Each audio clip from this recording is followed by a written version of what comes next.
शुरू करता हूँ अल्लाह के पाक नाम से जो नहायत मेहरबान रहम करने वाला, जो इज़्ज़तें देने वाला, जो रिज़्क़ का रज़ाक जिसने पैदा किया और जिसके कब्ज़े में मेरी रूह है। आज जो हमारे पास टॉपिक है जी, वो बड़ा आम टॉपिक है और वो मुतल्लिका है, स्किन से मुतल्लिका है। और स्किन जो हमारा बॉडी का एक सबसे बड़ा ऑर्गन है और दुनिया जो है इस वक्त स्किन के मसाइल में बहुत गिरी हुई है और हम इस पर बड़ी डिटेल डिस्कशन करेंगे। मेरा इस दफ़ा जो टूर था बाहर का, उसमें सबसे जो आम बात थी वो ये थी कि मेरा हनीमून की कब्र पे जाना हुआ और वहाँ हमारे कोई 2-2.5-3 घंटे गुज़रे और बड़ी ख़ास मोमेंट थी वो जो वहाँ पे थी। और मुझे ज़िंदगी में जितनी भी मैंने ज़िंदगी में बहुत सारी पर्सनालिटीज़ को पढ़ा है, सुना है, देखा है, मासवाए मैं वलियों पैगंबरों की तो बात नहीं करता, मैं साइंटिस्ट की स्पेशली बात करूँगा। तो मुझे किसी बंदे ने इतना मुतासर नहीं किया जितना हनीमून ने किया। और हनीमून की कब्र का जो ऑरा था वो भी बड़ा स्ट्रॉन्ग हो रहा था कि आप वहाँ जाके महसूस करते हैं कि इस बंदे ने दुनिया में कोई काम किया हुआ है। और वहाँ जाके मैंने उसकी 2 सेइंग भी पढ़ी थी। एक तो उसने ये कहा था कि मैं अगर चाहता तो अपनी डेवड़ी को सोने और चांदी की ईंटों से भर सकता था, लेकिन मैंने ऐसा नहीं किया।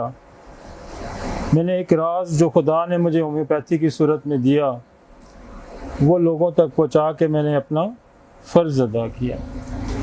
और दूसरी जो उसकी आखिरी सेइंग थी वो ये थी कि मरने से पहले जो उसने कहा कि मैंने ज़िंदगी बेकार नहीं गुजारी। तो मकसद ये है कि मौत जो है इंसान के सर के बिल्कुल करीब खड़ी होती है और शारक के करीब पड़ी होती है, ये किसी वक्त भी आ सकती है। तो हम ये समझते हों कि जानवरों की तरह तर्ज़ ज़िंदगी गुजारने का कोई फ़ायदा नहीं है। आज से 2000 साल पुराना जानवर भी उसी तर्ज़ ज़िंदगी से गुजर रहा है, बच्चे पैदा करता है और रिज़्क़ की तलाश में जाता है और शाम को आके सो जाता है। तो ये this is the animal life. खुदा ने कहा कि मैंने इंसान को बनाया शक्ली मिट्टी से और फिर मैंने उसको अशरफुल मखलूक बनाया। तो अशरफ मखलूक का काम ये है कि अपने साथ जो दूसरा जो रिश्ता है उसके साथ, इंसानों का जो रिश्ता है, हर इंसान का जो रिश्ता एक दूसरे इंसान के साथ, अशरफ मखलूक तो वह है कि उस इंसान से दूसरे इंसान को कोई अजियत ना पहुँचे, कोई तकलीफ़ ना पहुँचे, वगरना तो फिर एनिमल लाइफ है। तो एनिमल लाइफ तो अपने रिज़्क़ की खातिर आपको पता है किसी चीज़ को नहीं देखती, वो उसको चीर फाड़ के रख देती है। तो इंसान जो खुदा ने बनाया था वो अशरफुल मखलूक बनाया था, वो एनिमल नहीं था। अगर एनिमल बनाता तो एनिमल तो उसने दूसरे भी शेर, गिदड़, लुमड़, सांप बहुत सारे बनाए हुए थे। तो ये उसने इसलिए कहा कि मैंने इसको अशरफ मखलूक बताओ।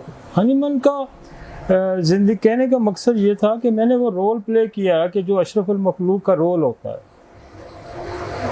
तो हमें सबको ये चाहिए कि हम जो खुदा ने हमें डिज़ाइन किया है और वो डिज़ाइन उसने ये किया है कि हमें अशरफुल मखलूक बनाया और हमें अशरफुल मखलूक का रोल अदा करना है। हमें एनिमल रोल अदा नहीं करना। एनिमल रोल में आपको लुमड़ की चालाकी भी नज़र आएगी, ऊँट का कीना भी नज़र आएगा, उसमें गिदड़ की बुज़दिली भी नज़र आएगी, सांप का डसना भी नज़र आएगा। तो this is the animal life. तो ज़िंदगी मैंने देखा है कि इंसान जब फंसता है या मुश्किलों में फंसता है, किसी भी मुसीबत में गिरता है, तो फिर एहसास होता है कि दुनिया की ताकत किसी और के पास है, मेरे पास नहीं है। तो शेक्सपियर कहता है कि लाइफ जो ज़िंदगी है ये this is a life drama, इसमें देयर इज़ नो रीटेक, इसमें आपको कोई गुंजाइश नहीं मिलती कि आप दोबारा रीटेक कर सकें। तो ये लाइव जो ज़िंदगी, लाइव जो ड्रामा है ज़िंदगी का, इसमें आपको दोबारा चांस नहीं मिलेगा।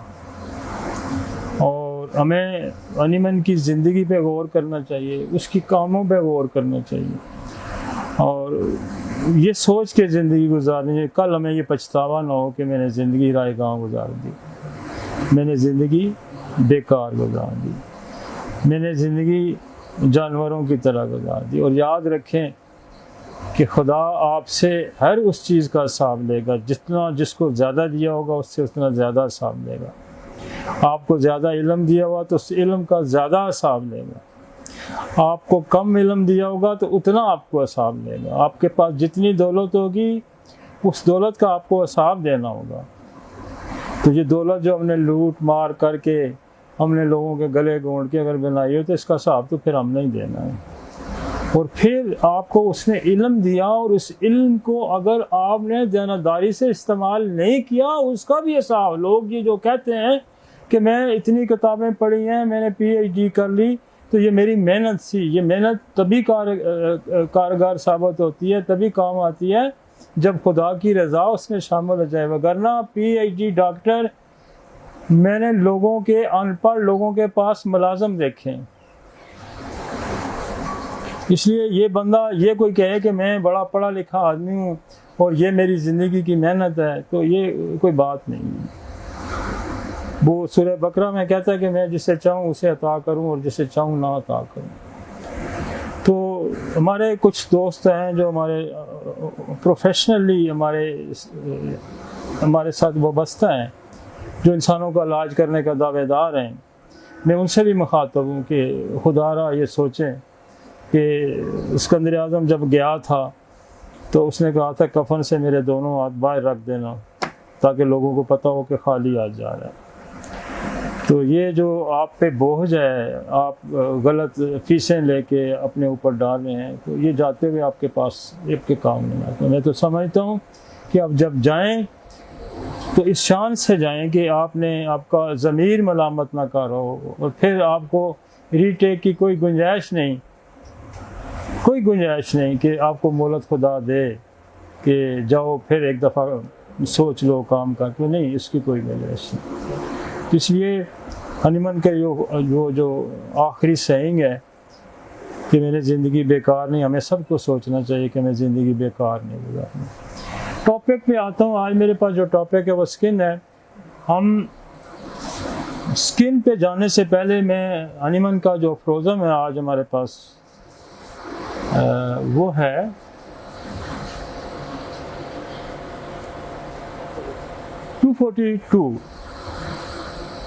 242 में वो कहता है, लेकिन अगर किसी वबाई बुखार के इब्तदाई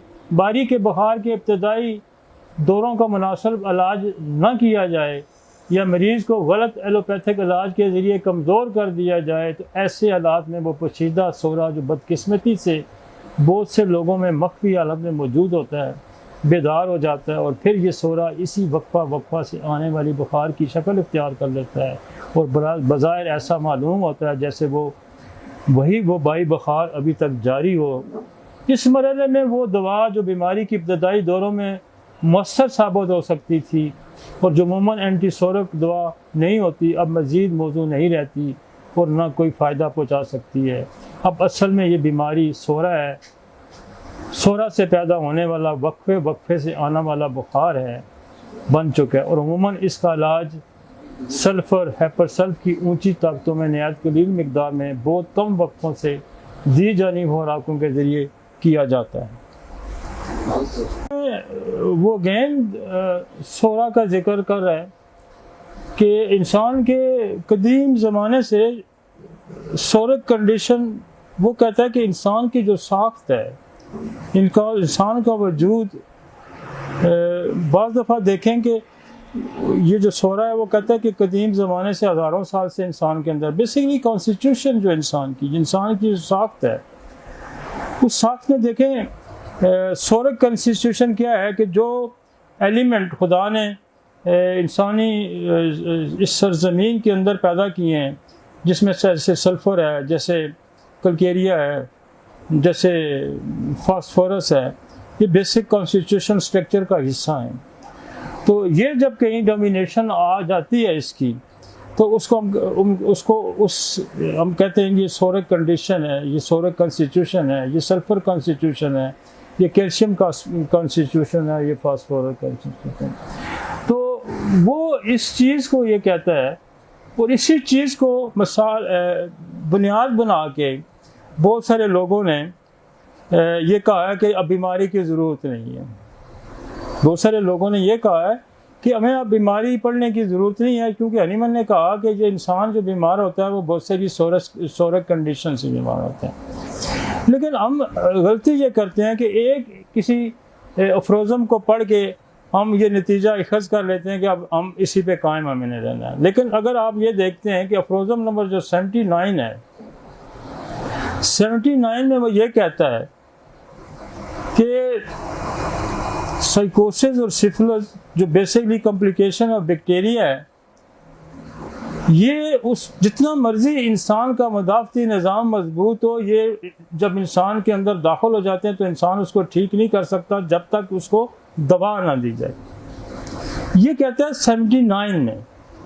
80 में जाके 80 में वो यही बात करता है कि दुनिया में कदीम एक ऐसी बीमारी है जिसका नाम उसने सोरा दिया, ये हज़ारों साल पुरानी है, और ये नज़ले ज़ुकाम से लेकर कैंसर तक इंसानी जिस्म में बनाती है।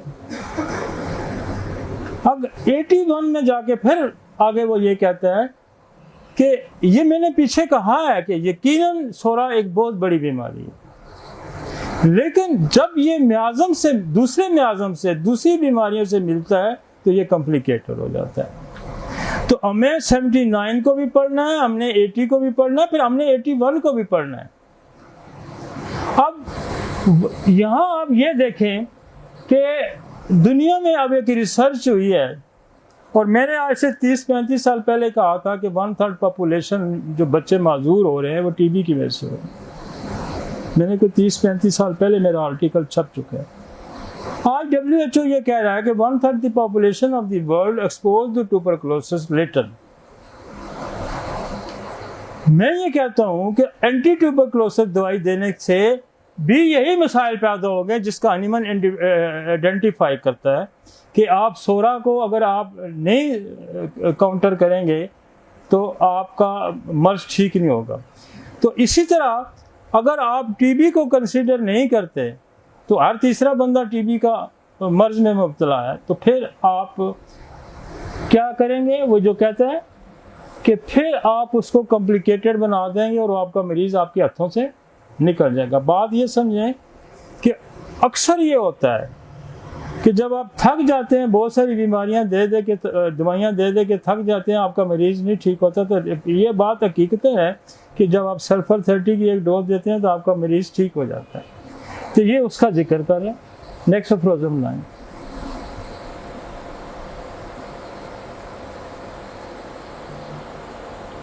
चूँकि ये कनेक्टेड अफरोज़म थे, हम चूँकि एक अफरोज़म करते हैं तो हमने इसके साथ इसको अटैच कर दिया। वो शदीद और नहायत ख़तरनाक बारी के बुखार जो किसी ऐसे फ़र्द को लाक हों जो दलदल वाले इलाकों में ना रहता हो, इसका इलाज भी इब्तदाई दूसरी हाथ बीमारियों की तरह जिनसे वो अपने पेचीदा सोरा के एतबार से मुशाबत रखते हैं, चंद दिनों तक इस होम्योपैथी दवा से करना चाहिए जो इस ख़ास मरीज़ की अलामत के मुताबिक साबित शुदा लेकिन एंटीसोरिक न होने वाली अद्वियात में से मुंतखब की गई हो, ताकि जहाँ तक मुमकिन हो फ़ायदा पहुँचाया जा सके। लेकिन अगर इस तरीके इलाज के बावजूद सेहतयाबी में ताख़ीर हो तो हमें मालूम हो जाता है कि पोशीदा सोरा अब ज़ाहिर होने के करीब है।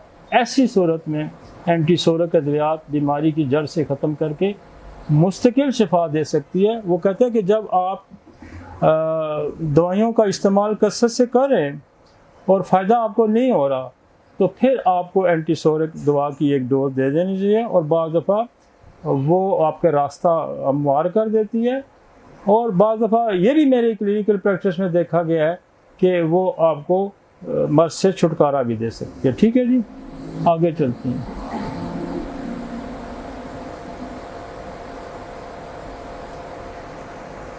स्किन इतना आम टॉपिक है कि हनीमन ने 185 से लेके 205 तक 20 अफरोज़म इस पे लिखे हैं, 20 आर्टिकल उसने लिखे हैं, 1 नहीं, 2 नहीं, 3 नहीं, 4 नहीं, 5 नहीं, 20 अफरोज़म वो लिखता है। और पहला अफरोज़म ये लिखता है वो 185 के यकतरफा मराज में बैरूनी बीमारियां ज़्यादा अहमियत की अमल हैं। इससे मराज वो बीमारियां हैं जो बैरूनी अज़ा पर ज़ाहिर होती हैं। तिब की दुनिया में अब तक ये नज़रिया था कि सिर्फ यही अज़ा बीमारी से मुतासर होते हैं और बाकी जिस्म इसमें हिस्सा नहीं लेता। ये नज़रिया इंतहाई गैर मकबूल था, जिसकी वजह से इलाज में बहुत से बुरे हादसात रुनुमा हुए। वो ये कहता है, इस पे मैं 20 अफरोज़म तो आज नहीं पढ़ सकूँगा, लेकिन मैं पहला अफरोज़म हमने इसलिए डाला है कि आपको अंदाज़ा हो कि उसने लोकल डिजीज़ पे कितनी अहमियत दी है। वो कहता है कि स्किन पे जो चीज़ें, कोई भी बीमारी आपको नज़र आती है, चाहे वो फोड़ा है, वो चाहे फिंसी है, चाहे उसका कलर ख़राब हो गया, इसको आप मकामी बीमारी या स्किन की डिजीज़ मत समझें। इसको कोई इंटरनल बीमारी किसी का ये हिस्सा है। लिहाजा कभी भी गलती से इसके ऊपर मरमे पट्टियाँ करना जो है, वो कहता है कि ये जो कदीम ज़माने का इलाज था ये बिल्कुल गैर मकबूल था। इससे बड़े बड़े हादसात में, मसलन एक बच्चे को खसरा निकला हुआ है, तो आपने खसरे के रैश आता है ना बॉडी पे, और खतरा एक वायरल डिजीज़ है। अब उस रैश को आपने पहले ज़माने में भी लोगों को सुना होगा कि खसरा अगर पूरी तरह निकल आए तो समझो दुरुस्त है, ठीक है। अगर आप उस खसरे पे लोकल एप्लीकेशन शुरू कर देते हैं, या आपका चिकन पॉक्स निकलता है उस पर लोकल एप्लीकेशन कर देते हैं, तो आपने उसको बाहर सतह पे आने से रोका और उसको अंदर दबा दिया। और एक बीमारी है SSP, जो कॉम्प्लिकेशन ऑफ खसरा है, जिससे बच्चे माजूर हो जाते हैं और उससे बच्चे मर भी जाते हैं।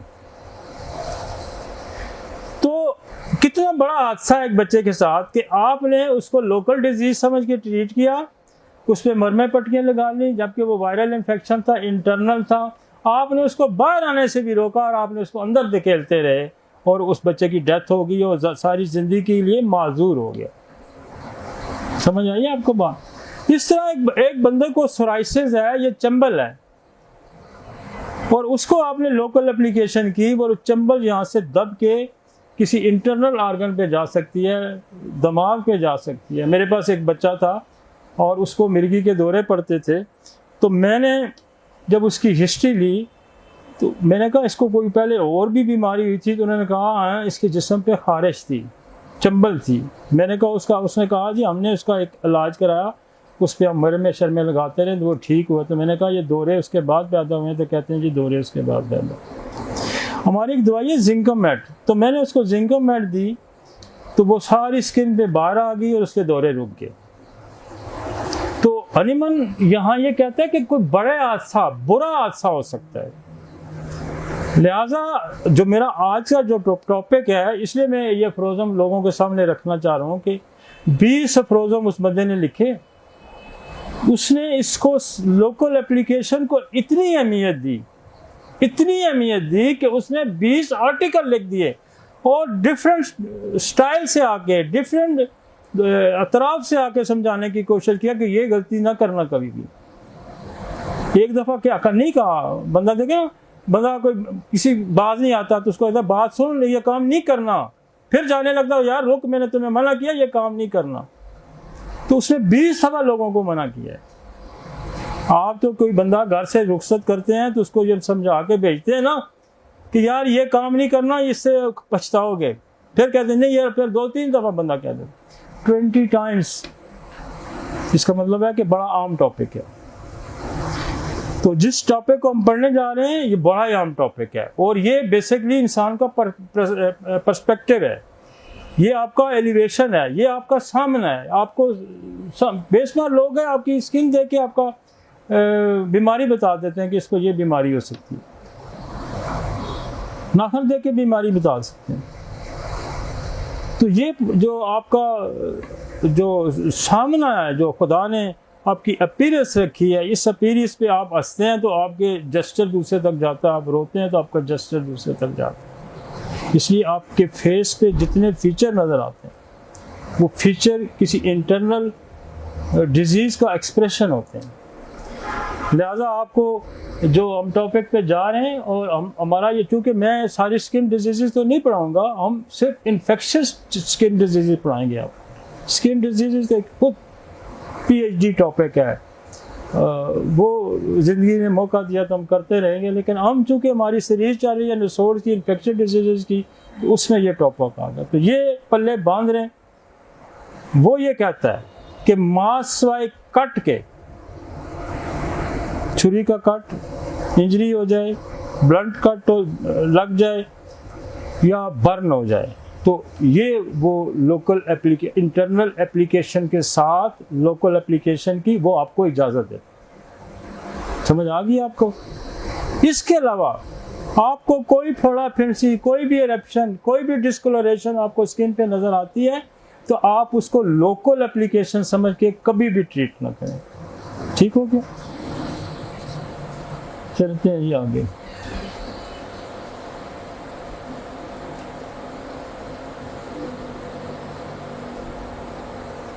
ये 185 से 205 तकरीबन 21 अफरोज है।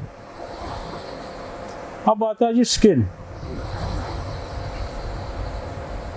स्किन का इंट्रोडक्शन हमने पिछले दफा आपको कराया था। स्किन कवर करती है अप्रोक्सीमेटली 1.52 मुरब्बा मीटर का एरिया। अकाउंट फॉर ये 15 से 20% ऑफ द बॉडी का वेट, आपकी बॉडी का जितना वेट है 15 से 20% वेट जो है वो स्किन का। स्किन सिर्फ ये नहीं है कि ये जो आपको बाहर नज़र आती है, स्किन हर आर्गन, मतलब दिल है, फेफड़े हैं, गुर्दा है, आपकी आंतें हैं, इनकी सारी की इंटरनल एक्सटर्नल जो कवरिंग लाइन है उसको सारी को स्किन कहते हैं। ठीक हो गया जी? आगे चलते हैं। इसकी 3 लेयर होती हैं।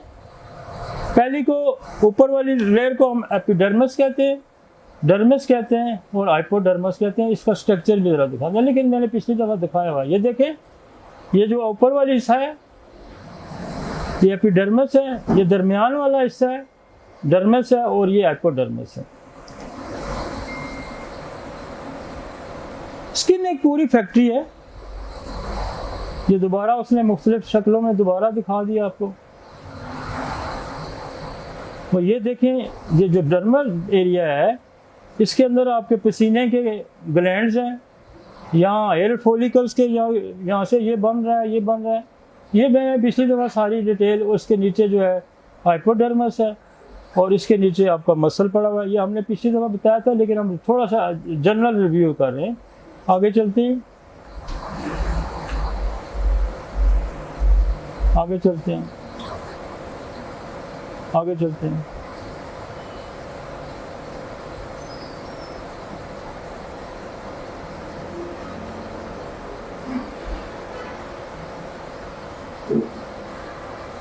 ये सारा मैं पिछले दफा पढ़ा गया, वो रिपीट हो जाएगा।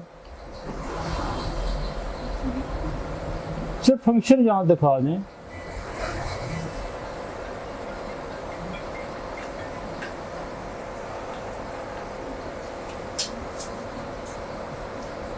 बस जो पीछे रुक जाएंगे, पीछे पीछे पीछे और पीछे। अब हमारे जो स्किन के अंदर इन्फेक्शन जो है कि वो स्किन के अंदर जो उसकी नॉर्मल कैफियत है उसमें कोई स्वेलिंग कर देता है, उसके अंदर कोई प्रॉब्लम पैदा कर देता है। और वो जैसे चोट है या बर्न है, इसके अलावा अगर कोई सोर्स है तो वो कौन सा सोर्स होता है? वो 4 बड़े सोर्स हैं। बैक्टीरियल इन्फेक्शन, बैक्टीरिया, ये हमारे पैथोजेनेसिस जिनको हम कहते हैं, उनमें से एक जो पैथोजेनेसिस है उसको हम बैक्टीरिया कहते हैं। और बैक्टीरिया एक बहुत बड़ी फील्ड है, कोई हज़ारों की तादाद में बैक्टीरिया हैं। सेकंड लाइन जो है वो वायरल इन्फेक्शन होते हैं। वायरल वो इन्फेक्शन होते हैं जिनको हम वायरस कहते हैं। जैसे अभी मैंने जिक्र किया था उसका मॉर्बिली, उसका खसरे का, तो खसरा वायरस है। और अगर कोई स्किन का सेलुलाइटिस हो जाता है, तो सेलुलाइटिस के अंदर जो सोर्स ऑफ इन्फेक्शन वो बैक्टीरिया होगा। तीसरा जो है फंगल इन्फेक्शन, पहले तो इतना पॉपुलर नहीं था, लेकिन आजकल जो स्किन स्पेशलिस्ट और दूसरे लोगों ने फंगल पे बड़ा काम किया, तो फंगल भी एक बड़ा सोर्स ऑफ इन्फेक्शन है। और दूसरे पैरासाइटिक इन्फेक्शन होते हैं। पैरासाइट वो होता है कि जो खुद एक जानदार होता है और किसी जानदार पे रह के उसकी ज़िंदगी को गुजारे। जैसे आपकी लाइसिस जुएँ हैं, ये पैरासाइट है। आपका मलेरिया पैरासाइट है। और इस तरह की बहुत सारी चीज़ें जो है ना वो पैरासाइट हैं। पैरासाइट जो किसी भी जिस्म के ऊपर होते हैं, वो खुद भी जानदार हैं। और जैसे पेट के कीड़े हैं, दिस इज़ द पैरासाइट। तो पैरासाइट वो होते हैं कि जो जिस्म के ऊपर किसी भी जिस्म में रह के उनका सर्वाइव होता है, वो उसी जिस्म को खाते रहते हैं। तो दिस इज, और वो बहुत सारे मसाइल भी पैदा करते हैं। और पैरासाइट कहाँ होंगे? जहाँ कमज़ोर जिस्म होगा, जिसका मदाफ़ी निज़ाम कमज़ोर होगा, वहीं पैरासाइट्स होते हैं। तो पैरासाइट्स भी आपके इन्फेक्शन पैदा करते हैं। और फिर सुपरफिशियल वर्सेस डीप इन्फेक्शन के पहले इन्फेक्शन ऊपर सतह पे होते हैं और फिर ये नीचे चले जाते हैं और अल्टीमेटली ब्लड के अंदर भी चले जाते हैं। अब आज का जो हमारे पास जो अभी हमने तो बहुत सारे टॉपिक क्लियर करने हैं, लेकिन हमने पिछली दफ़ा जो किया था वो किया था इम्पीटीगो। आज हम करेंगे cellulitis, हर्स्पेलस, folliculitis and फ्रंकल्स and carbuncles. ये टॉपिक है। ये हमारे पास और भी टॉपिक्स हैं। नेक्रोटाइजिंग है, हमारे पास हर्पीस जोस्टर है, हमारे पास हर्पीस सिम्प्लेक्स है। तो मैं कोशिश करूंगा कि आज की नशिस्त में हम जितने टॉपिक कवर कर सकते हैं वो हम कवर करें।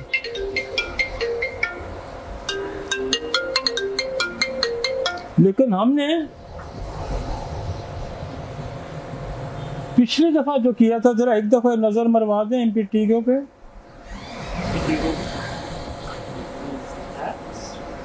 इम्पीटीगो पे ज़रा नज़र मरवा।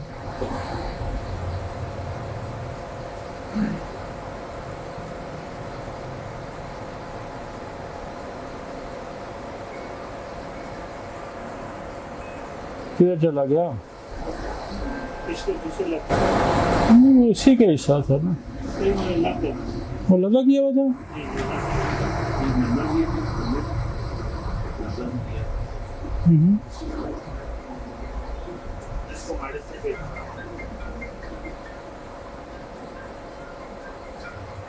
ये शॉर्टली हम थोड़ा सा पिक्चर दिखा देते हैं, बस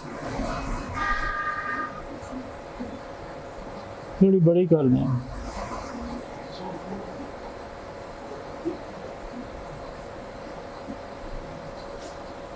ये यहाँ इस पिक्चर ये जरा आ जाए। ये दिस इज द इम्पीटीगो। ये बेसिकली ये अक्सर आपने लोगों को देखा होगा, बच्चों को भी देखा होगा। ये दो इसका सोर्स है, स्टेफिलोकोकस है और स्ट्रेप्टोकोकस है। ठीक है जी। और ये दिस इज द इम्पीटीगो। ये पिछली दफ़ा हम पढ़ा चुके हैं, इसकी दवाइयाँ भी मैं डिस्कस कर चुका था। और इसका सोर्स बैक्टीरिया है। और उस बैक्टीरिया में कौन सा बैक्टीरिया है? स्टेफिलोकोकस है। और स्टेफिलोकोकस आगे चले जी, ले आए वापस लेक्चर सेलुलाइटिस पे।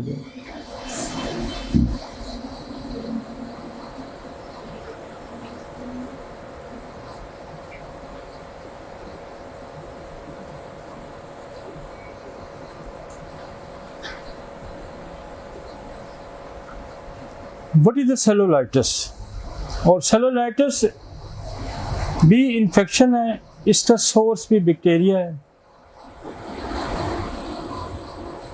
असल में दुनिया में इस वक्त जो होम्योपैथी को पोर्ट्रेट किया जा रहा है, मार्क्सवादी चंद लोगों के,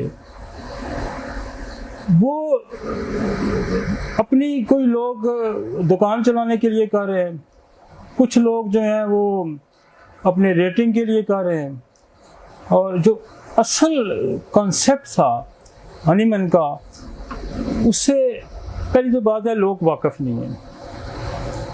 और वाकिफ़ इसलिए नहीं है कि ये एक बड़ा गोरख धंधा है कि आप किसी भी सब्जेक्ट पे आप अबूर हासिल करें, ये बड़ा मुश्किल काम है। लोग किसी कहानियों पे लेक्चर बनाते हैं, स्टोरी बना के सिर्फ अपना एक ये शो करते हैं कि जी हमें बहुत कुछ आता है, लेकिन साइंस ये पोर्ट्रेट नहीं करती। साइंस बात करती है फैक्ट्स पे, और दुनिया में जो एग्जिस्ट चीज़ें हैं, दुनिया का जो कानून है, दुनिया की जो साइंस है, उस साइंस के अंदर आप तभी जगह बना सकते हैं कि आप कोई लॉजिक और साइंटिफिक बात करेंगे। आप गैर साइंसी बात करेंगे तो आपको जो पढ़ा लिखा तबका है, और पढ़ा लिखा तबका आपकी इतला के लिए अर्ज़ है कि आप यूरोप में जाएं, आप वेस्ट में जाएं, आप दुनिया के बेहतरीन जो पॉपुलेशन उनमें जाएं, तो जो जितनी इन्फॉर्मेशन हमारे उन डॉक्टरों को नहीं है जो आके सोशल मीडिया पे बोलते हैं, इससे ज़्यादा वहाँ के 5-6 क्लास के बच्चे को इन्फॉर्मेशन। और आप अपनी साइंस को compete कर रहे हैं, मुकाबला कर रहे हैं किससे? एक PhD डॉक्टर से, एक स्किन स्पेशलिस्ट से। तो जब आप स्किन स्पेशलिस्ट से बात करेंगे, मैं जो बोल रहा हूँ, मैं एक स्किन स्पेशलिस्ट के लिए भी बोल रहा हूँ, मैं एक जनरल पब्लिक के लिए भी बोल रहा हूँ, और मैं अपने होम्योपैथ डॉक्टर के लिए भी बोल रहा हूँ, मैं किसी और तिब के शुबे से वाबस्ता बंदे से भी एड्रेस कर रहा हूँ। तो जब मैं इस लेवल पे मैं बात कर रहा हूँ, तो मुझे स्किन स्पेशलिस्ट की लैंग्वेज से भी वाकफियत होनी चाहिए।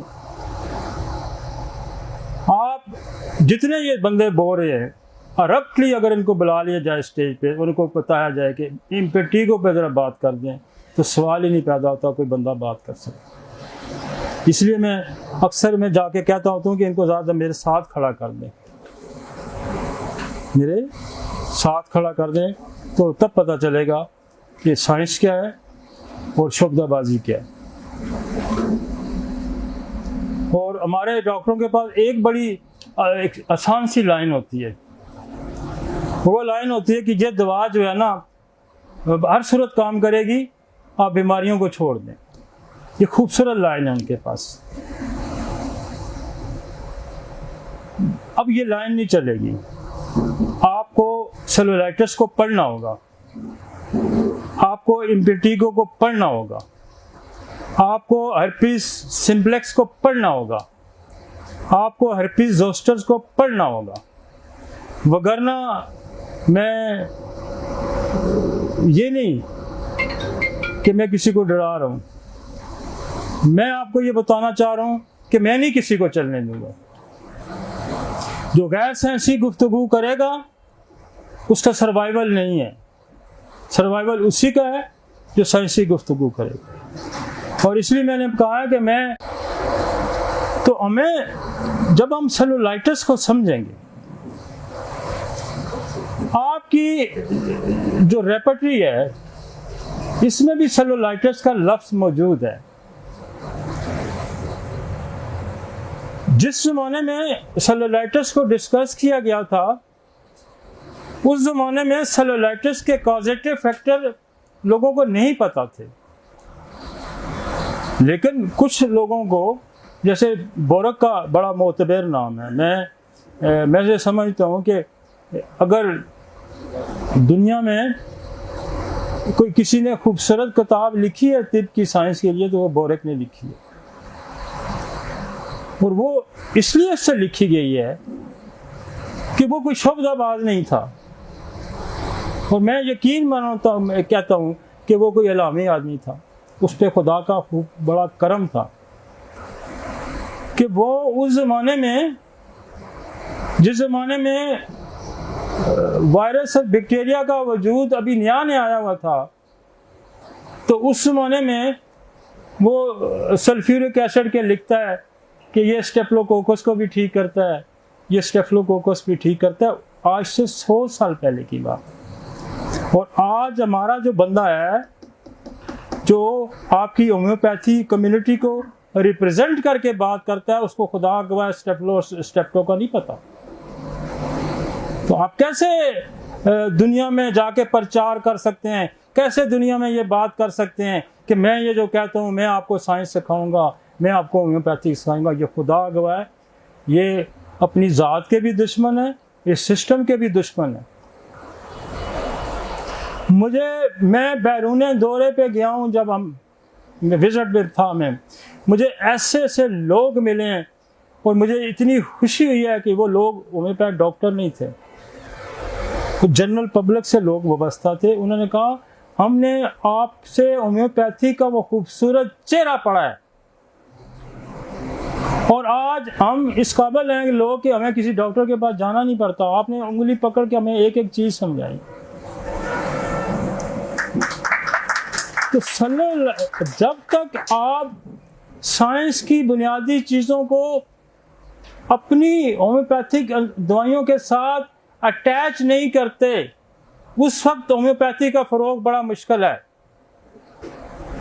हम ये कह दें कि ये फलां छोटे सी बीमारी का नाम ही ना लें, आप बस ये बेलाडोना दे दिया करें, भाई नहीं, इस तरह नहीं काम चलेगा। आज का जो बच्चा है बड़ा होशियार है, बड़ा समझदार है। आपसे लोगों ने बच्चे कभी भी नहीं आपको दिखाने, आपको अपने माँ बाप कभी भी नहीं उन्होंने दिखाने कि आपको बेसिक्स का भी नहीं पता। भाई बड़े मैं अगर लेक्चर मैं इधर पीछे बोर्ड पे देखे बगैर मुझे आप कहें तो मैं 50-50 घंटे खड़े होके बोल सकता हूँ। मेरी ज़िंदगी का ओढ़ना बछोना मेरे बिस्तर पे भी किताबें पढ़ी होती हैं। मैं सुनने वाले से इसलिए मैं मुखातब हूँ कि जब किसी गलत बंदे को कोई नहीं सुनेगा तो वो बोलेगा नहीं। आप उनको अप्रिशिएट करते हैं और आप उनको अप्रिशिएट करते हैं, इसका मतलब है कि आप सबसे बड़े इंसानियत के दुश्मन, क्योंकि आप गलत बात को अप्रिशिएट करते हैं। आप गलत बात को अप्रिशिएट करते हैं और जब आप गलत बात को अप्रिशिएट करेंगे तो उसके जुर्म में बराबर के आप शरीक होंगे। आप उससे ये सवाल नहीं क्यों पूछते कि हमें ये बताओ कि ये सेलुलाइटिस जो है इसकी वजह क्या है, इसका कॉज क्या है, उसकी दवाइयाँ क्या है। आप ये क्यों नहीं सवाल करते उससे? वो राम कहानी आपको सुना के चला जाता है और आप उसकी बात सुन लेते हैं, आप तालियां बजाते हैं उसके लिए। मैं कहता हूँ रोज़े क़यामत मेरी बात याद रखना, मैंने मर जाना है और मेरा हाथ रोज़े क़यामत भी आपके गिरेबानों पे भी होगा, उनके गिरेबानों पे भी।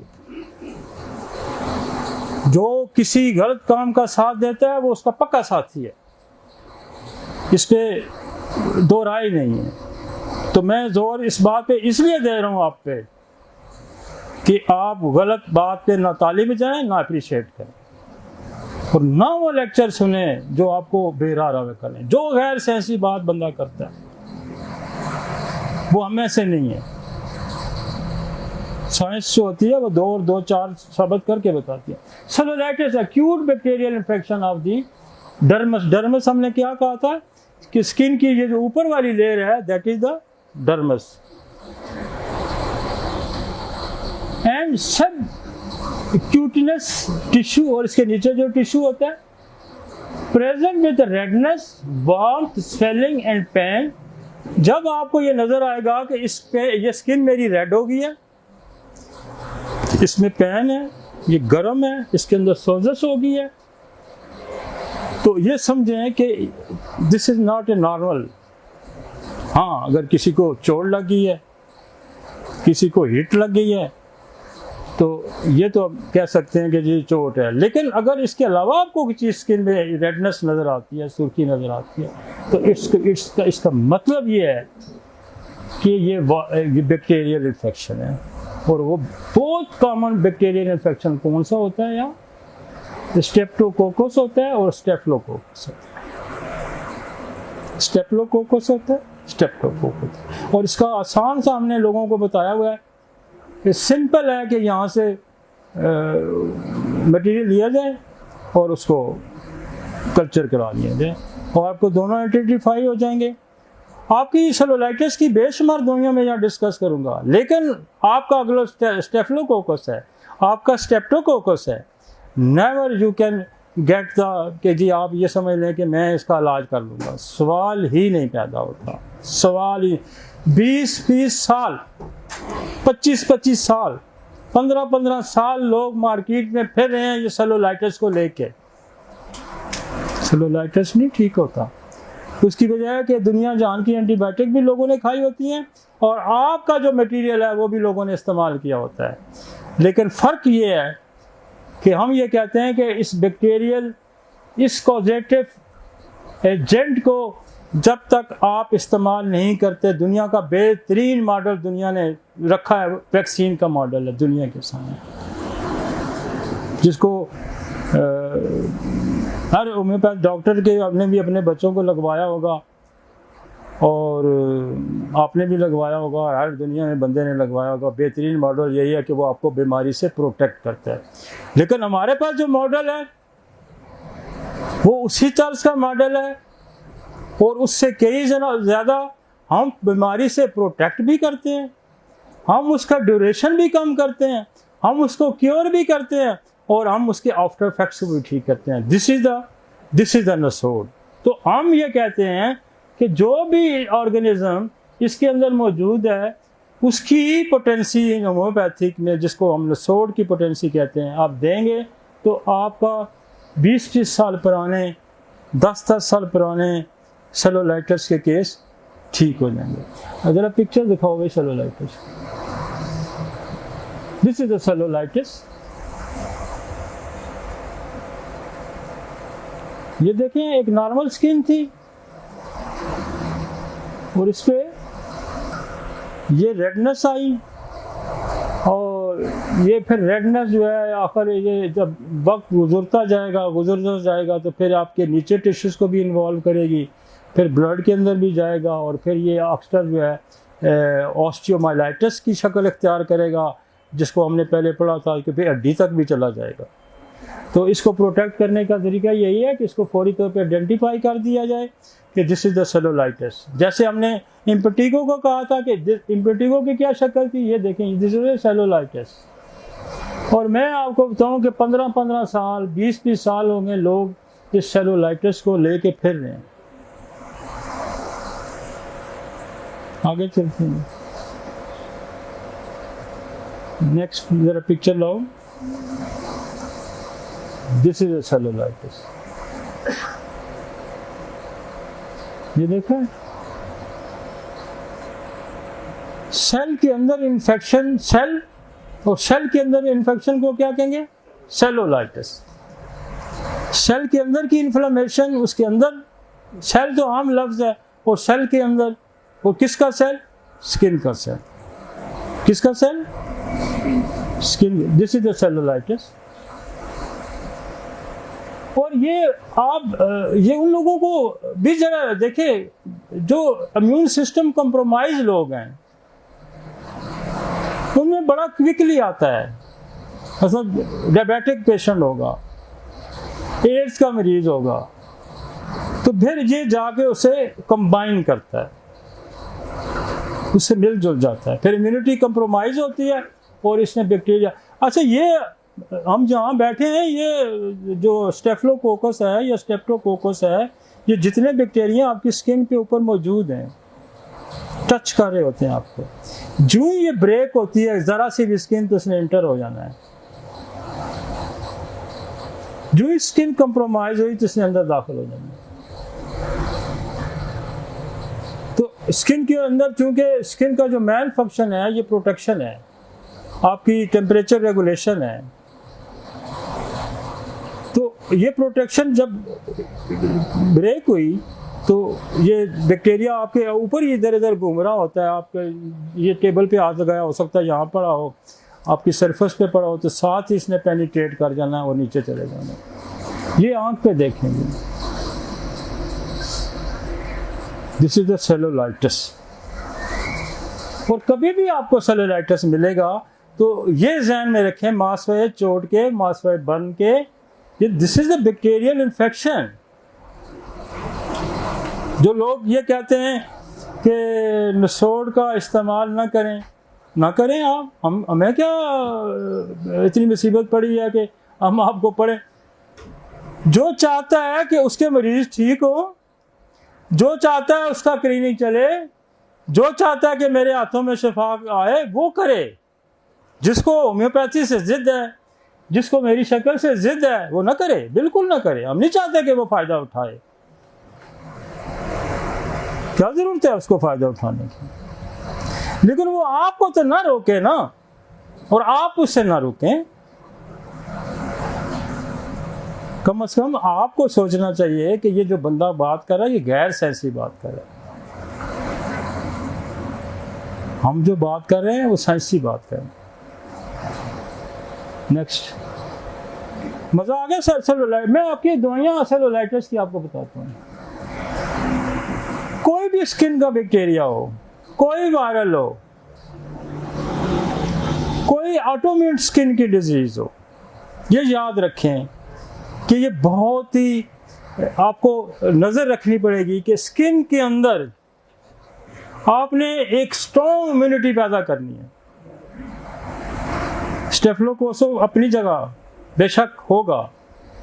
स्ट्रॉन्ग इम्यूनिटी पैदा करने के लिए हमारे पास एक दवाई है जिसका नाम है एंथ्रेक्सिनम। एंथ्रेक्सिनम इतनी बड़ी antibacterial, anti fungal, anti parasite, anti Cancerian दवाई है कि इससे बड़ी कोई दवाई नहीं है।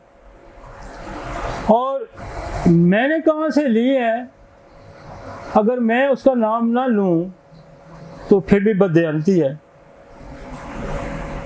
आज से 30-35 साल पहले एंथ्रेक्सिनम के नाम से लोग वाकिफ नहीं थे। मेरे दोस्त बुजुर्ग दो साहब थे, हम जुम्मे में उनके घर हमारी बैठक होती थी, गपशप करते थे। उन्होंने कहा कोई स्किन डिजीज का जिक्र शुरुआत, उन्होंने कहा जी एंथ्रेक्सिनम दो। तो मैंने कहा जी एंथ्रेक्सिनम क्यों? कहते ये नूर मोहम्मद इस्तेमाल कराता। मैं पूरा पाकिस्तान फिरा हूँ एंथ्रेक्सिनम लेने के लिए। मैं तो अब बाहर नहीं निकलता, कमाल वालों की मेहरबानी, दवाइयाँ आपको मिल जाती हैं। मैं कराची तक जाता था दवाई ढूंढने। उस ज़माने में कोई सिस्टम नहीं था कि आप स्टोर पे फ़ोन करें और दवाई है तो आपको पोस्टल आ जाए। ना, आपको गली गली महल्ले महल्ले फिरना आ जाए। पूरा हमने जोगी वाला रोग पूरा किया हुआ है। और मैंने दुनिया में से पाकिस्तान में जिस भी स्टोर पे मैं गया, मैंने दवाई ऐसे कभी नहीं खरीदी कि ये मुझे जो दवाई चाहिए। मैंने कहा कि ये मेरे पास है, बाकी जो तुम्हारे पास है वो सारी मुझे दे दो। लाहौर, कराची, मैं दवाइयाँ इस तरह खरीदता रहा। मैंने जो साहब को कहा, मैंने कहा ये एंथ्रेक्सिनम तो मार्केट में मिल ही नहीं रही।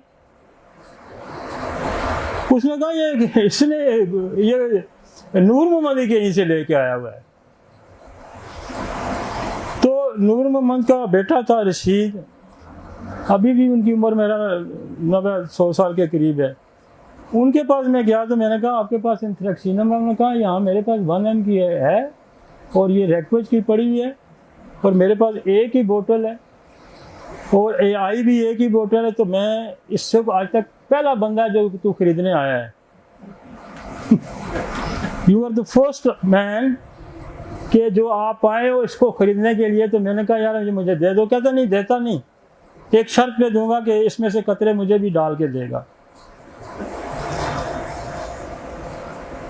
तो नूर मोहम्मद गफूर ने पाकिस्तान में इंट्रोड्यूस कराई होगी, और उसके बाद जो फिर मैंने इंट्रोड्यूस कराई है, और गली महल्ले वाला मेरा हर जो बच्चा है होम्योपैथ डॉक्टर वो इसको इस्तेमाल करता है। तो this credit to go to Noor Mohammad and Zohar, and after that this credit go to मी।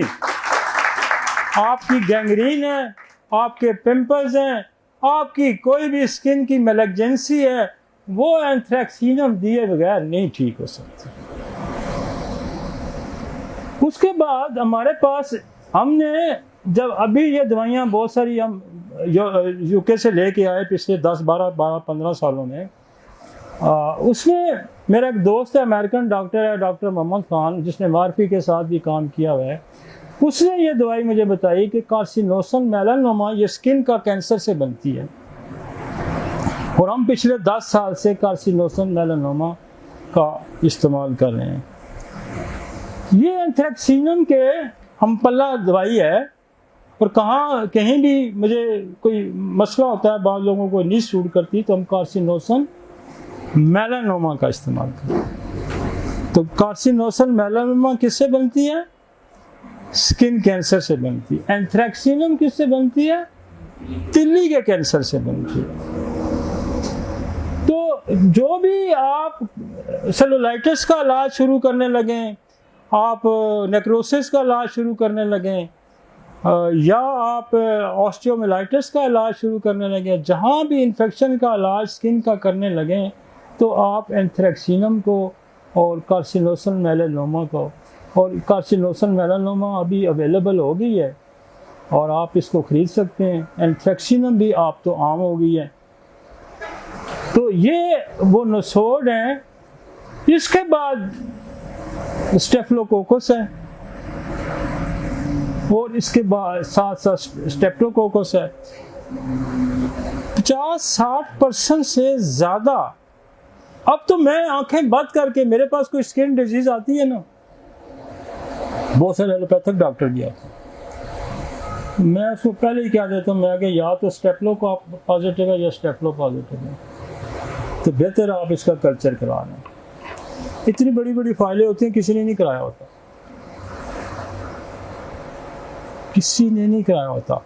और लैब वाले भी अब हैरान होते हैं कि इन होम्योपैथिक डॉक्टरों को क्या हो गया है,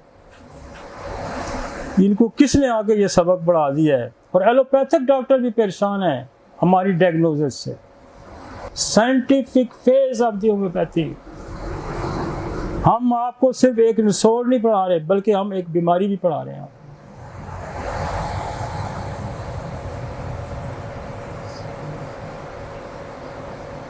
अब अगर आपके पास एंथ्रेक्सिनम है और बेसिलिनियम और ट्यूबरकुलोनियम, और बेसिलिनियम आप पुरानी किताबों में, आप बर्नर्ड को पढ़ें, आप नैश को पढ़ें, आप किसी भी डॉक्टर को पढ़ें, रिंगवर्म पढ़ें, या कोई भी स्किन की डिजीज पढ़ें, तो बेसिलिनियम का इस्तेमाल हुआ है।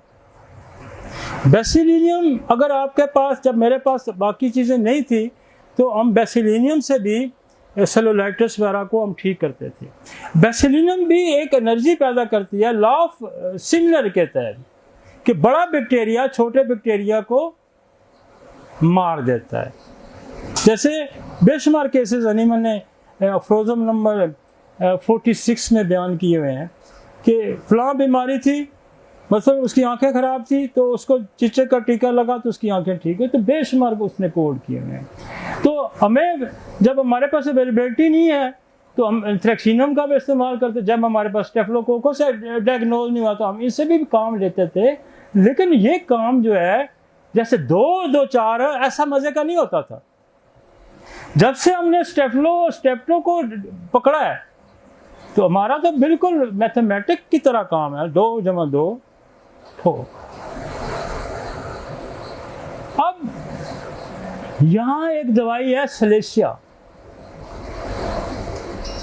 अब सलेशिया जो है, हम इसको एज ए एंटीबायोटिक इस्तेमाल करते हैं। हम जब कॉलेज में पढ़ते थे, तो लोग हमें अक्सर प्रोफेसर से पूछते थे कि जी हमें कोई बताएं, तो वो कहते थे यार बात सुनो, आपको क्या बताएं, आप सलेशिया और फास्फोरस का इस्तेमाल नहीं करें तो बेहतर, अगर करें तो बड़ा सोच समझ के करें। तो मैंने कहा यार इतनी खौफनाक दवाई है, तो फिर ये बनाई क्यों है इन्होंने। तो जब मैंने सलेशिया को पढ़ा, तो सलेशिया तो हड्डियों के कैंसर तक ठीक करती है, सेलुलाइटिस को ठीक करती है, ऑस्टियोमाइलाइटिस को ठीक करती है, गैंग्रीन को ठीक करती है। तो हुआ ये कि लोग डरे किस वजह से? डरे इस वजह से कि जब इन्फेक्शन पे सलेशिया का इस्तेमाल किया गया, तो इन्फेक्शन का इसका काम है पस को ड्राई करना, इसका काम है पस को खुश करना या पस को ड्रेन करना। तो बाद दफा जब नीचे, जिस तरह उसने अफरोजम ने कहा कि सोरा पड़ा होता है, टीबी पड़ी है, स्टेफ्लो पड़ा हुआ है, स्टेप्टो पड़ा हुआ है, आपने स्लेशिया इस्तेमाल कर दी डायरेक्ट।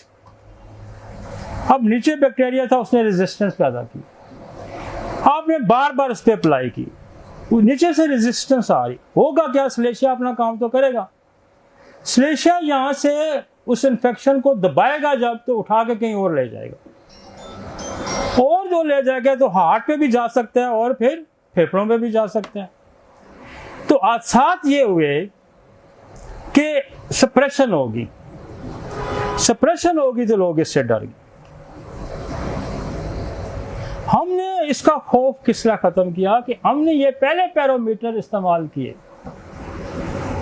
हमने बेसिलियम को लगा दिया, हमने स्टेफिलोकोकस आइडेंटिफाई करके लगा दिया, फिर जब हमने स्लेशिया दी तो इसने क्या किया कि इसने वहाँ से सेलुलाइटिस को या उसको पस को ख़त्म कर दिया, और कोई साइड इफ़ेक्ट नहीं पैदा होता। 99.9% कोई साइड इफ़ेक्ट पैदा होता, इसलिए कि हमने इसको बाउंड करके खिलाया। जब आप किसी से काम लेते हैं, आप एक मजदूर को कहीं काम पे लगा देते हैं, तो मजदूर ने तो वही करना जो आपने उसको बताना है। उसको तो कोई आपने लगा दिया और जगह वहाँ रफड़ी है, वहाँ फसाद होना है, वहाँ किसी और की भी मौजूदगी है, या एक जगह को एक मजदूर आपने लगाया तो डिस्प्यूटेड लैंड है, तो जो डिस्प्यूटेड, या तो आपने उसका डिस्प्यूट नहीं हल किया, या आपने वहाँ संतरी नहीं खड़ा कर दिया, या आपने बंदूक दे के बंदा नहीं खड़ा कर दिया, तो मजदूर तो आएगा, दूसरा आएगा तो उसको भगा देगा वहाँ से, या उससे कोई उल्टा काम करवा लेगा। तो ये जो संतरी हैं, ये जो बंदूक वाले हैं, ये जो उस मजदूर से काम लेने वाले हैं, ये अगर आपके पास वेपन नहीं है तो क्या होगा? काम खराब। अब होता है कि हम आसानी से ठीक कर सकते हैं, आप एंथ्रेक्सिनम की एक डोज दें, आप एक बेसिलियम की डोज दे दें, आप स्टेफिलोकोकस की दे के आप स्लेशिया पे चले जाएं,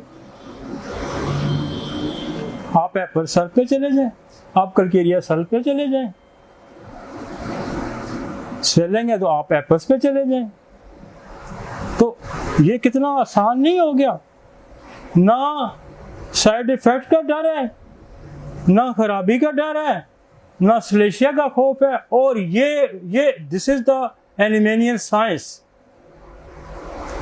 हनीमन ने यही कहा था कि 81 में कि सोरा के साथ मिलकर दूसरे मियाज़म काम खराब करेंगे। हमने उन मियाज़म को आइडेंटिफाई करके हमने सोरा की दवाई से ही काम लिया। अब समझ आई आपका बात? किसी के पास भी केस जाएगा, देना उसने भी स्लेशिया ही है, तो वो काम खराब कर देगा। देना मैंने भी स्लेशिया, लेकिन मैंने 81 को पढ़ के दिया है, उन्होंने 81 को पढ़ के नहीं दिया। बात समझ आई आपको? हमने 81 को पढ़ा, उन्होंने सिर्फ 80 को पढ़ा। उन्होंने सिर्फ इतना पढ़ा कि चपेड़ कैसे मारी जाती है, उन्होंने ये नहीं पढ़ा कि चपेड़ का फिर सदुभाव कैसे किया। समझ आई आपको? तो हम ये चाहते हैं कि होम्योपैथी की जो असल रूह है उसको समझ के आप सिर्फ एक अफरोज़म पढ़ के आप ये फैसला नहीं कर सकते। आप एक अफरोज़म, हमें सारी कॉन्स्टिट्यूशनल दवाइयों पे हमारी ग्रिप है। ये कोई बात नहीं है कि हमें आपसे ज़्यादा कम, कोई आपको 4 दवाइयाँ याद होती हैं, मुझे तो 400 दवाई याद है, मुझे सारी कॉन्स्टिट्यूशनल मेडिसिन याद है, लेकिन इस्तेमाल कराने का तरीका है। अब आप 4 मरीज नहीं देखते, हम 400 मरीज देख के रात को उठे हैं। सक्सेस रेट किसका ज़्यादा है? लोग कहते हैं ना डॉक्टर अली तो टाइम ही नहीं देता, इसके बावजूद उसका सक्सेस रेट क्यों है? कि वो एथिकली खेलता है, वो मैथेटिकली खेलता है, वो साइंटिफिकली खेलता है, उसकी अप्रोच दुरुस्त है, उसकी अप्रोच एनिमेनियन अप्रोच है। और मैं ये समझता हूँ कि जिसने मेरा आई सेलुलाइटिस का ये सुना है, अब एक दवाई देखें ना, आप जाके सल्फ्यूरिक एसिड यहाँ हमने नीचे लिखी हुई, आप जाके पढ़ें, इसमें स्किन का इन्फेक्शन, इसमें स्टेफिलोस्टेप्टो दोनों लिखे हुए उसने। उस बंदे का तो कोई कसूर नहीं ना, कसूर तो इन मेरे मुंह से सुनते अहलकारों का है जिन्होंने इसको डिट्रेन किया, डीरेंज किया। और मैं आपको बताऊं कि मैंने कहा हर उस बंदे को सल्यूट करना जो हमें दवाइयों की प्रोवाइड करेगा। अब मैं कमाल वालों का नाम ले लेता हूँ तो लोगों को वो भी बड़ी पीड़ होती है, बड़ी तकलीफ होती है। तो भाई वहाँ से 6000 की बोतल मिलती है जो 5 ml की, ये आपको 150 की देते हैं, तो मैं क्यों ना नाम लूँ भाई इनका? कोई और उठ के दे, मैं उसका भी नाम लूंगा। कोई प्रोवाइडर है बंदा एक आपको दे रहा है, तो आप ये भी नहीं सुनना चाहते कि उसका नाम भी लिया जाए, क्योंकि आपके अंदर इंसानियत नाम की कोई चीज नहीं। आप सिर्फ पैसों से खेलना चाहते हैं। और मैं आप मेरी बात याद रखना, जब फंसोगे ना ये पैसे काम नहीं आएंगे, बिल्कुल नहीं आएंगे। नेक्स्ट चलते। अब बहुत सारी दवाइयाँ जी आपको हमने डिटेल, आर्सेनिक है, सिलेशिया है, स्केलकार है, फ्लोरिक एसिड है, कैल्केरिया सल्फ है। वैसे भी समझाने का मकसद ये था कि आप किसी रास्ते पे चल पड़ें, और ये रास्ता यही है कि विदाउट कॉजेटिव फैक्टर, और कॉजेटिव फैक्टर कौन सा बैक्टीरिया है उसको आइडेंटिफाई करें। और अगर आपको कॉन्स्टिट्यूशनल मेडिसिन पे ग्रिप है तो फिर मेरे ख्याल में आपका रिजल्ट बहुत अच्छा जाएगा। मेरे पास सेलुलाइटिस का केस आता है, लोग कहते हैं ना कि 20-20 साल पुराने केस आते हैं, हमारे पास आते हैं, हम तो 1 मिनट भी नहीं लगाते, क्योंकि हमें पता है व्हाट इज द सेलुलाइटिस। आपने हमसे ये सवाल किया कि आप सेलुलाइटिस को इतना क्विकली क्यों प्रिस्क्राइब करते हो, आपने ये सवाल मुझसे किया है। मैं खुद आपको जवाब देना, मैं इसलिए इतनी क्विक प्रिस्क्राइब करता हूं कि मुझे पता है इसका सोर्स क्या है, और व्हाट इज द कॉन्स्टिट्यूशनल और व्हाट इज द सेलुलाइटिस की मेडिसिन कौन है, कॉजेटिव फैक्टर क्या है। और आप अगर अपनी प्रैक्टिस बढ़ाना चाहते हैं तो फिर आप इस मेथड पे काम करें, और किसी वक्त भी खुदा अगर आपको हिदायत दे दे तो आप इंसानों की फलाह के लिए काम कर सकते हैं। किसी भी कोई काफिर मुसलमान हो सकता है ना, कोई पाबंदी तो नहीं है। माइक बंद हो गया। मैं यही कह रहा हूँ कि कोई भी मुनाफिक, कोई भी काफिर मुसलमान हो सकता है ना, कोई पाबंदी है उस पर, तो आप किसी वक्त भी राय रास्त पे आ सकते हैं ना। और आप राय रास्त पे आते हैं, आप ये क्वेश्चन छोड़ दें कि 400 मरीज कैसे देखता है, आप देखें कि उसने सेलुलाइटिस पे बात क्या की है, उस बात को फॉलो करें, तो कम से कम आपसे भी सेलुलाइटिस का मरीज ठीक हो जाएगा। नेक्स्ट चलते हैं। नेक्रोटाइजिंग फैसिटाइटिस, ये लफ्ज नेक्रोटाइजिंग से ही आपको नेक्रोसिस है, लफ्ज है नेक्रोसिस। नेक्रोसिस का मतलब है किसी चीज का, किसी सेल का गलना, सड़ना। ये सेलुलाइटिस से अगला अमल आ गया। Rapidly progressively soft tissue infection है, ये नीचे टिश्यू में चला गया है, और ये भी बुखार करता है, पेन करता है, दर्द। अगर हम आपको शक्ल दिखाएं, आगे चले आए। इसका कॉजेटिव फैक्टर जरा देख लें, 1 मिनट यहाँ रुक जाएं। इसका कॉजेटिव फैक्टर क्या है? Group A staphylococcus, group A staphylococcus, staphylococcus clostridium, ये भी बैक्टीरिया है, इकोलाई भी बैक्टीरिया है, और क्लेब्सिला भी बैक्टीरिया है। अब उसमें आपको उसने 2 बताए थे, इसमें आके उसने आपको 4-5 बता दिए। तो तरीका इसका भी यही है कि आप इसका कल्चर कराएं, और इनमें से जो भी है बड़ा ग्रुप जो है वो स्ट्रेप्टोकोकस है यहाँ पे, और उसके बाद स्टेफिलो है, और इकोलाई है, और क्लेब्सिला है। आगे चलते हैं, पिक्चर आपको जरा दिखाते हैं। This is the necrotising. अब ये टिश्यू जो है ये गल सड़ जा रहा है, ये टिश्यू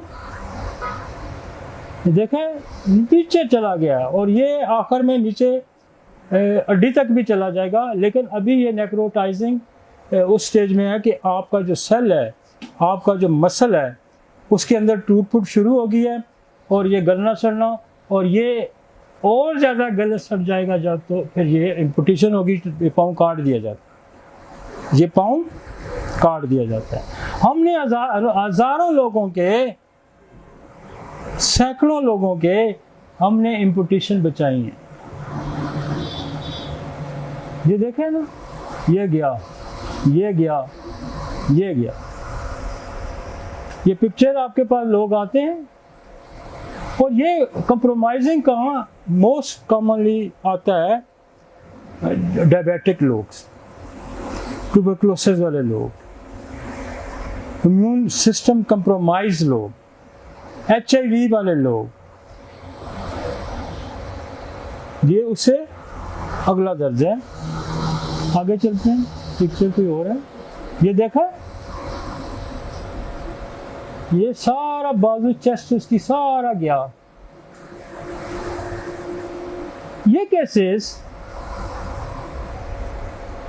ये वो केसेस हैं जिन्हों को 10-10, 15-15, 20-20 साल हो जाते हैं, और ये क्रेडिट जाते हैं होम्योपैथी को, ये होम्योपैथी से ठीक होते हैं। अगर हम इसको समझ के ठीक करें तो ये होम्योपैथी से ठीक होते हैं। ज़रा आगे लाएं। हाँ जी, नेक्रोटाइजिंग तो आप समझ गए ना कि जब टिश्यू है, पीछे सेलुलाइटिस था, इन्फेक्शन था, लेकिन टिश्यू डेड नहीं हो रहा था। अब गलना सड़ने का अमल है, नेक्रोसिस अमल शुरू हो गया, सेल मरना शुरू हो गया, मर के वहां जमना शुरू हो गया, डेथ शुरू हो गई। अब ये जब ये डेथ ज़्यादा बढ़ेगी तो क्या होगा कि आपका जो सर्कुलेटरी सिस्टम है, आपकी जो ब्लड सप्लाई है उस एरिया की, वो रुक जाएगी। जब ब्लड सप्लाई रुक गई तो ये गैंग्रीनल शक्ल इख्तियार कर लेगा और अल्टीमेटली इसको काटना पड़ेगा, एम्पुटेशन। अगेन एंथ्रेक्सिनम, बेसिलिनम, बेसिस फोली आ रही हैं, यहाँ चीज़ें ऐड हो गई हैं, क्लोस्ट्रीडियम ऐड हो गया, बैक्टीरिया नसोड, इकोलाई ऐड हो गया, क्लेब्सिला ऐड हो गया, तो इसमें 4-5 और नसोड। और ये कोई अतमी लाइन भी नहीं है, ये आखिरी लाइन नहीं है, इसमें क्लेमेडिया भी हो सकता है, इसमें ट्यूबरकुलोसिस भी हो सकता है, इसमें सिफिलिटिक भी हो सकता है। ये अल्टीमेट लाइन नहीं, आपने एक ही लाइन लिख के भेजनी है कि I need the culture of this material, तो आपको वो आइडेंटिफाई करके भेज देगा। और फिर आप कोई और नसोड भी, यहाँ जितने 400-500 नसोड अवेलेबल हैं उनमें कोई और भी हो सकता है। मतलब ये ना आप कहें कि डॉक्टर जी ने 4 नसोड बताए थे, that is the end, no end. Hahnemann ने वराइटम एल्बम में कहा था कि वराइटम एल्बम दुनिया के 1/3 जो पॉपुलेशन है पागल खानों में पड़ी है, उसमें 1/3 पॉपुलेशन जो है वो लोग जो हैं वो वराइटम एल्बम के लोग हैं पागल खानों में। तो उसको ये 1/3 जो पागल लोग हैं दुनिया में, उसने कहा ये बारिश का पहला कतरा है, इसमें मजीद काम की जरूरत है, इसमें और भी निकल सकते हैं। और आपके लिए तो हमने आसानी पैदा कर दिया, और कोई निकलेगा तो नसोड अवेलेबल है, आप जाके दें उसके साथ, नो एंड। हजारों बैक्टीरिया दुनिया में जो मौजूद हैं वो इंसानी सेहत के मुखालिफ काम करें, बहुत कॉमन ये निकले, इसके अलावा भी निकल सकते हैं। नेक्स्ट जी, ठीक हो गया जी। गर्मी बड़ी है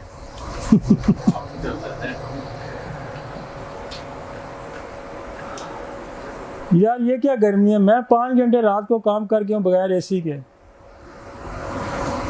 हम भी तो काम करके गए ना, लेकिन गर्मी मुझे ज़्यादा लग रही है, मैं बोल भी ज़्यादा रहा हूँ, तो पीछे एक आध एसी भी चल रहा है।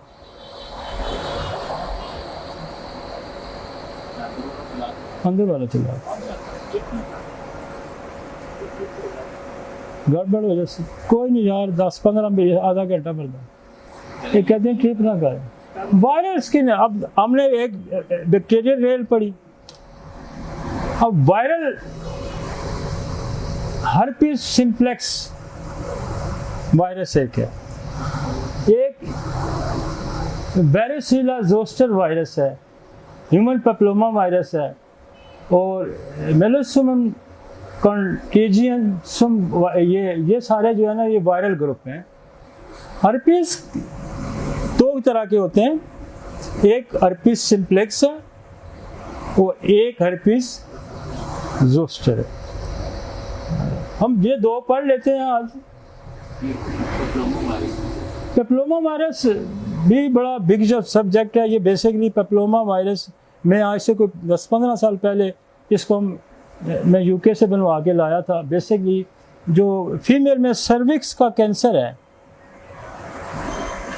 ये पेप्लोमा वायरस बनाता है, और फीमेल में सर्विक्स का जो कैंसर है वो बेसिकली पेप्लोमा वायरस बनाता है। और जेनिटल वॉर्ड्स जो होते हैं वो मेल एंड फीमेल के, उसका सोर्स पेप्लोमा वायरस है। और इसकी हमने सोर्स हमारे पास है, हम बाहर से बनवा के लाए थे इसको। अमेरिका में इसकी वैक्सीनेशन होती है। हर शादी करने से पहले जोड़ा इसकी वैक्सीनेशन लेता है। और पाकिस्तान में भी आपको पता है पीछे बड़ा शोर मचा था पेप्लोमा वायरस की वैक्सीनेशन का। स्कूलों में कॉलेजेस में शुरू किया जाने लगा था, तो फिर वो काम कोई रेजिस्टेंस हुई पब्लिक की तरफ से, जब तक वो रुक गया। बहरहाल अमेरिका में इसको हर साल इसकी वैक्सीनेशन कराई जाती है। सेक्सुअल ट्रांसमिटेड डिजीज़ है ये। इससे भी बाद में बात कर लेंगे, पहले हम हर्पीस सिंप्लेक्स आप ले आएंगे आगे ज़रा।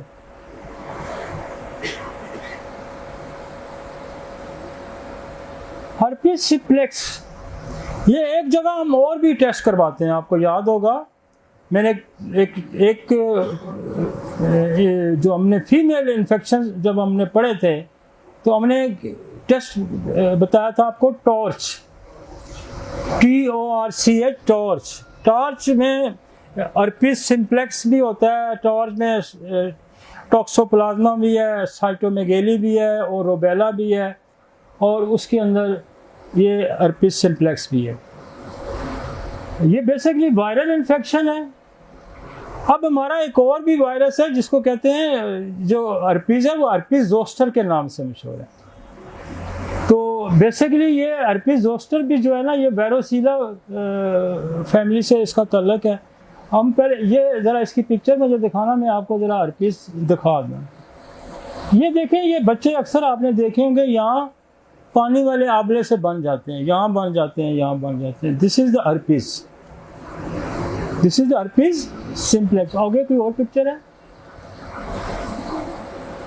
ये है हर्पीस सिंप्लेक्स, पानी वाले आबले से बनते हैं।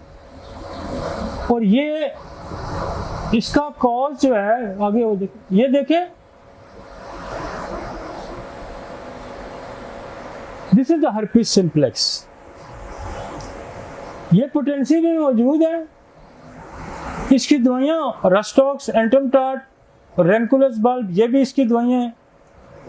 वायरोलिनम भी इसकी दवाई है, ट्यूबरकुलोनियम भी इसकी दवाई है, और ये अक्सर आपके बच्चों को नज़र आते हैं। लेकिन इससे मिलता जुलता एक और वायरस है जिसको हर्पीस ज़ोस्टर कहते हैं। वो ज़रा दिखाएंगे, this is the herpes zoster. Herpes zoster क्या है? बेसिकली बचपन में जिसको चिकन पॉक्स होता है, ये ध्यान में रखें, बचपन में जिसको भी चिकन पॉक्स होगा, ये बेसिक वेरिसीला है। वेरिसीला ही चिकन पॉक्स का वायरस है। जब बचपन में होगा तो ये किसी भी नर्व्स के ऊपर छुप के बैठ जाता है, जाहिर नहीं होता, ठीक हो के या जैसे भी हो, एक दफ़ा निकल गया, हील अप हो गया, लेकिन ये बॉडी से जाता नहीं है। ये बॉडी के अंदर स्किन के नीचे बैठा रहता है और ये एक नर्व्स के ऊपर बैठा होता है। जो ही आपका इम्यून सिस्टम कॉम्प्रोमाइज़ हुआ, वीक हुआ, तो ये हर्पीस ज़ोस्टर जो है, यही जो आपके अंदर 20 साल, 30 साल, 50 साल से बैठा हुआ है, ये याद रखें, जिसको भी ये हुआ ये उसके अंदर जाएगा नहीं। ज़िंदगी के किसी भी हिस्से में उसको हर्पीस ज़ोस्टर हो जाएगा। तो ये वेरोसीला है, ये वही वेरोसीला है जो चिकन पॉक्स पैदा करता है, और यही वही वेरोसीला है जो हर्पीस ज़ोस्टर इस्तेमाल करता है, पैदा करता है। और इसमें ये इसकी जो कॉम्प्लिकेशन है 20-20 साल भी मैंने लोगों में देखी है। 5-5 साल भी लोगों में देख, जिसको होता है ये चूँकि नर्व की जो ऊपर लेयर होती है, या नर्व की जो ऊपर कवरिंग लेयर होती है, उसको ये उड़ा देता है, और जब वो एक्सपोज होती है तो लोग चीखें मारते हैं। इसकी बर्निंग इतनी स्ट्रांग होती है कि सारी सारी ज़िंदगी इसकी बर्निंग नहीं जाती, और हम इसको 1-2 दिन, 3 दिन, 4 दिन में सेटल करते हैं। एंथ्रेक्सिनम एक ऐसी दवाई है जो फौरी तौर पर हमें इसको दी जाती है, और वायरोलिनम एक दवाई है, इसको फौरी तौर पे दी जाती है, और इसका अपना नसोड है जिसका नाम है हर्पीज जोस्टर। और जो आंवले बनते हैं, मुझे जो ज़्यादा रिजल्ट जिन दवाइयों को मिला हुआ है रेनकुलस बल्ब। आप रेनकुलस बल्ब को पढ़ेंगे तो उसमें भी मोती जैसे, पानी जैसे आंवले बनते हैं, और रस्टाक से भी होते हैं, एंटमटार के भी होते हैं।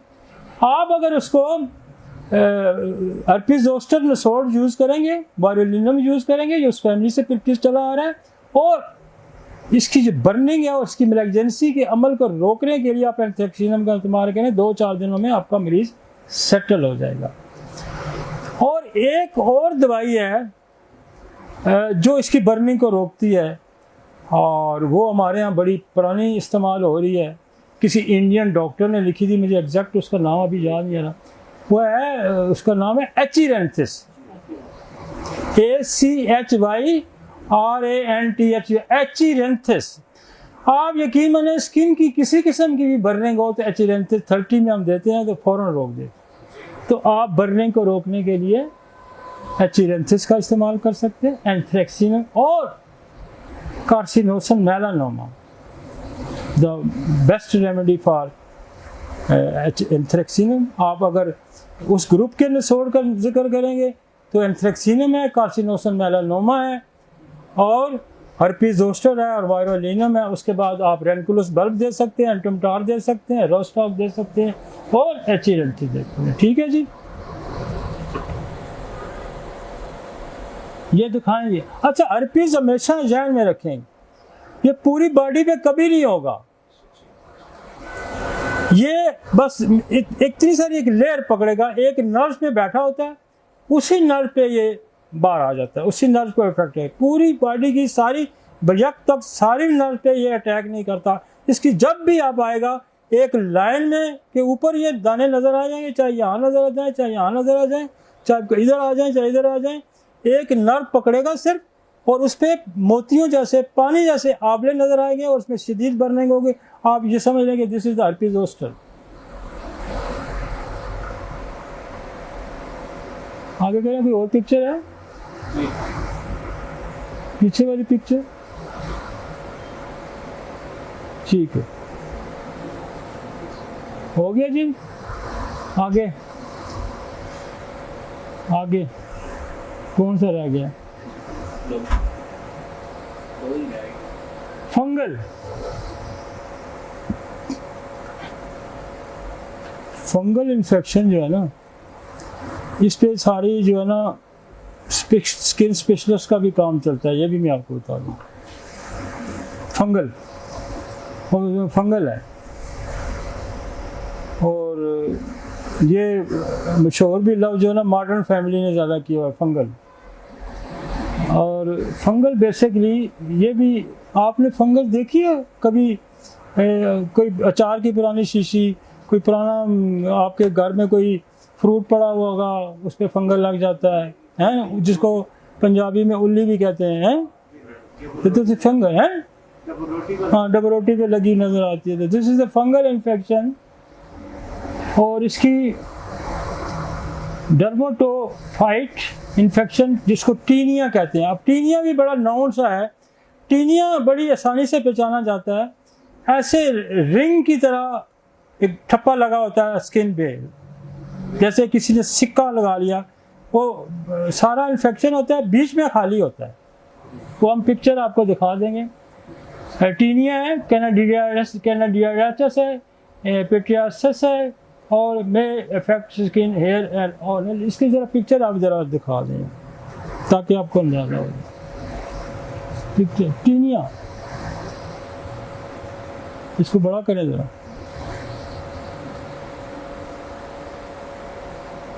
दिस इज द टीनिया, है जी। रिंग वॉर्म की तरह का होता है, ये फंगल है और इसकी पहचान, और इसकी बहुत सारी इकसाम है। इन इकसाम की वजह से इसके नाम भी रखे हैं। बेसिकली ये टीनिया है। अब जब हमें इस फंगल का नहीं पता था तो हम बेसिलियम इसका बड़ा अच्छा ठीक कर, इसको टेलोरियम बड़ा अच्छा ठीक करते, इसको सिपिया बड़ा अच्छा ठीक करती है। ये इसकी बहुत सारी, आगे चलें जी।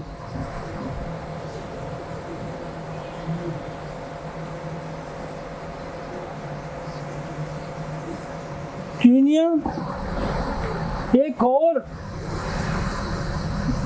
वो फंगल था, कैनाडिसस बड़ा कॉमन है, कैनाडीडा का नसोड हमारे पास मौजूद है, जिसको फंगल मतलब स्पेशली फोल्डिंग एरिया जो होते हैं इंसान के, फोल्डिंग एरिया में बहुत ज़्यादा फंगल होता है कैनाडीडा का। और इसमें इसको कैनिडियासिस भी कहते हैं। ईस्ट एक लफ्ज़ है, ईस्ट भी फंगल, ईस्ट भी हमारे पास पोटेंशियल में है, दैट इज द फंगल। तो ये अक्सर माउथ के अंदर भी होता है और जो भी स्किन के फोल्डिंग एरिया में फंगल ज़्यादातर आपको कैनाडियासिस।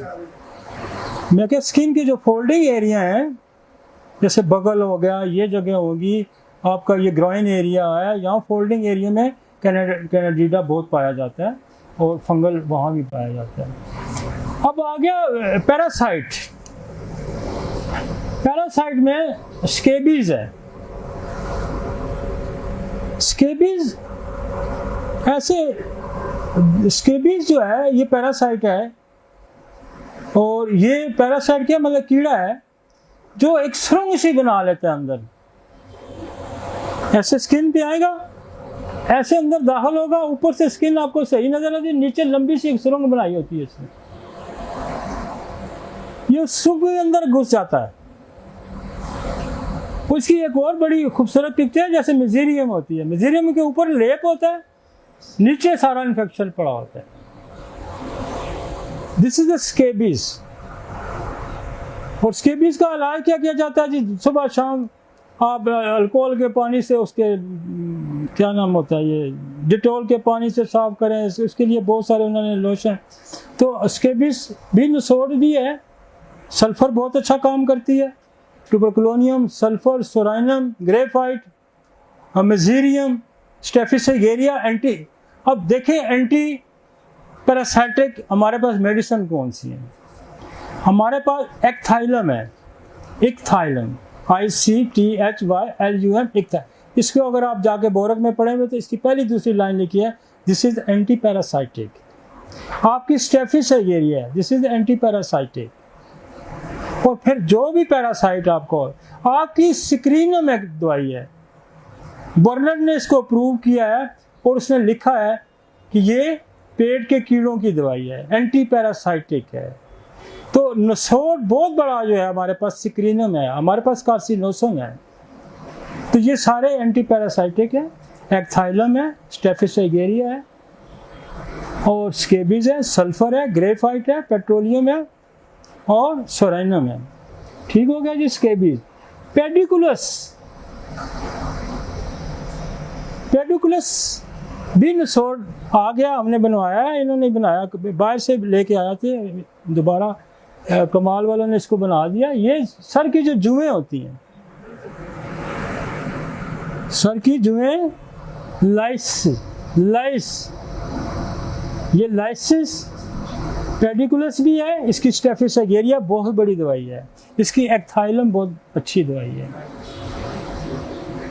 और कोटोनियस लार्वा मिग्रेन है, ये भी एक पैरासाइट की किस्म। पैरासाइट बहुत बड़े हैं। अभी मैं एक चाइनीज रिसर्चर ने लिखा था कि जो शुगर होती है और पेंक्रिया के अंदर एक पैरासाइट घुस जाता है।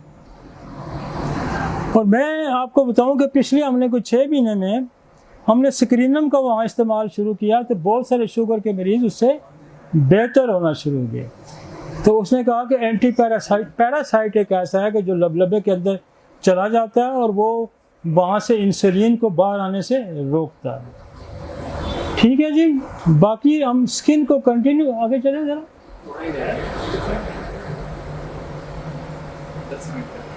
पेडुकुलस है सारा, जुए है सर की।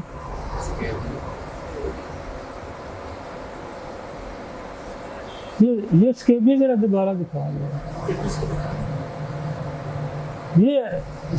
ये स्केबी। अब देखें ना, ये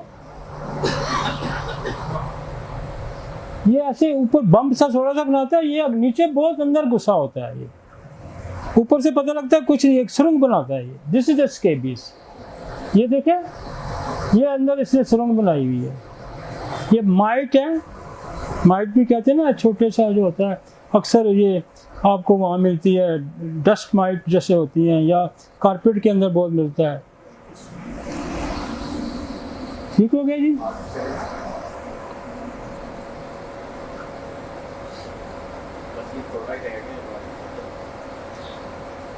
डायग्नोसिस तो मैं आपको साथ साथ बताता गया हूँ जी। कोई सवाल है तो आप कर सकते हैं। स्किन का इन्फेक्शन डिजीज़ हमारी अभी ख़त्म नहीं हुई, हम आगे अभी कंटिन्यू इसको करेंगे।